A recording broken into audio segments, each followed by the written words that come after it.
நம்ம இன்றைக்கி ரொம்ப சூப்பரான சாட் ரெசிபி பாவ் பஜ்ஜி எப்படி செய்கிறது அப்படின்னு சொல்லி பார்க்கலாம். அதுக்கு ஒரு குக்கரில் தேவையான காய்கள் எல்லாமே சேர்த்துக்கலாம். நான் இன்றைக்கி வந்துட்டு கேரட், பீன்ஸ், பட்டாணி கூடவே உருளைக்கிழங்கு இந்த 3 காயும் தான் சேர்த்துக்கிறேன். உங்களுக்கு விருப்பம் இருந்தது அப்படின்னா காலிஃப்ளவர், பீட்ரூட் அந்த மாதிரி உங்களுக்கு பிடிச்ச காய்கறிகள் நீங்கள் சேர்த்துக்கலாம். இதை சேர்த்துட்டு தேவையான அளவு தண்ணி ஊற்றி மீடியம் ஃப்ளேமில் ஒரு 3 விசில் விட்டீங்க அப்படின்னாலே போதும். ஓரளவு பாருங்கள், காய்கறி எல்லாமே வெந்து ரெடி ஆகிடுச்சு. இந்த ஸ்டேஜில் நல்லா ஒரு மேஷரை வச்சு நல்லா மேஷ் பண்ணிக்கோங்க. ஸோ இதை வந்து நம்ம வாட்டரோடே தான் சேர்க்க போகிறோம். அதனால் நீங்கள் நல்லா மேஷ் பண்ணி மட்டும் ரெடியாக எடுத்து வச்சுக்கோங்க.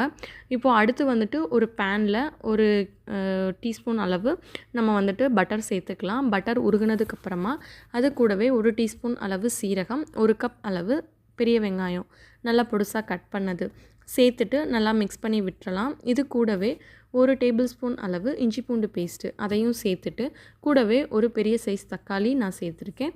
சேர்த்துட்டு இது எல்லாத்தையுமே நல்லா மிக்ஸ் பண்ணி விட்டுட்டு சாஃப்ட் ஆகிற வரைக்கும் வேக வைக்கணும். ஸோ மூடி போட்டு ஒரு 5 மினிட்ஸ் வேக வச்சிங்க அப்படின்னா அந்த தக்காளியும் வெங்காயமும் நல்லா சாஃப்டாகி மிக்ஸ் ஆகிடும். ஸோ இந்த ஸ்டேஜ் வந்து நமக்கு கரெக்டாக இருக்கும். இப்போ பாருங்கள், எல்லாமே வந்துட்டு நல்லா மிக்ஸ் ஆகிடுச்சு. இப்போ வந்து நம்ம இது கூடவே மல்லித்தூள், மிளகாய்த்தூள், கரம் மசாலா, உப்பு, மஞ்சள் தூள் எல்லாமே சேர்க்க போகிறோம். ஸோ எல்லாத்தையுமே சேர்த்துட்டு இதை வந்துட்டு இன்னும் ஒரு தடவை மிக்ஸ் பண்ணி விட்டுருங்க. இப்போது இது கூட நம்ம காய்கறி வேக வச்சு மசிச்சு வச்சுருந்தோம் இல்லையா, அதை வந்துட்டு ஃபுல்லாகவே சேர்த்துட்டு தேவையான அளவு உப்பும் சேர்த்துட்டு நம்ம இதை வந்துட்டு மூடி வச்சு ஒரு 5லேருந்து 10 நிமிஷம் வந்து வேக வைக்க போகிறோம். இங்கே பாருங்கள், இப்போ ஒரு 15 மினிட்ஸ் ஆயிடுச்சு. பட் இன்னும் வந்து ரொம்ப திக்காகலை, கொஞ்சம் வாட்ரியாக இருக்குது. ஸோ நமக்கு வந்து திக்காக இருந்தால் தான் பாவ் பஜ்ஜி சாப்பிட்றப்ப நல்லாயிருக்கும். ஸோ இது வந்துட்டு நல்லா திக்காகிற வரைக்கும் வேக விடுங்க. இங்கே பாருங்கள், இப்போது ஓரளவு நல்லா திக்காகிடுச்சு. இந்த ஸ்டேஜில் நான் வந்துட்டு கொஞ்சமாக லெமன் புழிஞ்சிட்டு கூடவே ஒரு கை அளவு கொத்தமல்லி இலை அதையும் சேர்த்துட்டு மிக்ஸ் பண்ணி வச்சுட்டு ஒரு 5 மினிட்ஸில் வந்து க்ளோஸ் பண்ணிடுறேன்.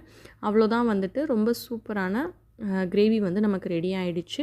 இப்போது இது கூட நம்ம வாங்கின பர்கர் பன் இல்லை உங்களுக்கு வேறு டீ பன் எதுவும் நீங்கள் ரெடி பண்ணி வச்சுருக்கீங்க, வாங்கி வச்சுருக்கீங்க அப்படின்னா அதை வந்து லைட்டாக பட்டரில் டோஸ்ட் பண்ணிட்டு இந்த கிரேவியை தொட்டு சாப்பிட்டிங்கன்னா அவ்வளோ சூப்பராக இருக்கும்.